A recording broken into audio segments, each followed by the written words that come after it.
ज्या पार्सलची मी एवढ्या दिवसापासून वाट बघत होते, फायनली तो पार्सल आज मला मिळाला. हाय, मी वैष्णवी. अगोदर इथे मी स्वयंपाक करता करता जी छोटी मोठी कामं करून घ्यायची होती ती करून घेतली आणि इकडे पिल्लूचं असं काहीतरी बोलून सोबत खेळायचं काम चालू होतं. जर दारावर काही विकणारा आला तर पिल्लूला ती गोष्ट हवी असते, म्हणजे असतेच, तिला घेऊन द्यावंच लागतं. नंतर सगळं कामं वगैरे आवडली आणि नंतर आम्हाला हॉस्पिटलमध्ये यायचं होतं, तर तिथे आम्ही आलो. जिथे कुठे गेलं वेटिंग लिस्ट असतेच, तिथं पण 5-10 मिनिटं थांबल्यानंतर फायनली आमचा नंबर लागला. तिथून मेडिकल वगैरे घेतली.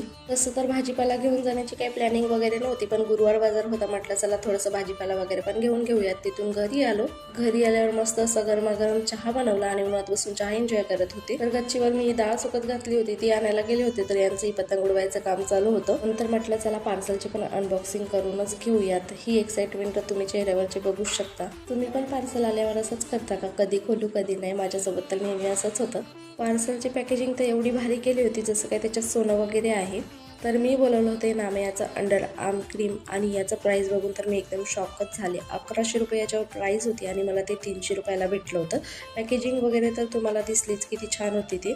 पण हे मी फर्स्ट टाईम ऑर्डर केलेलं आहे. याचा रिव्ह्यू मी नंतर तुम्हाला देते. चला मग बाय, भेटूया नेक्स्ट व्हिडिओमध्ये.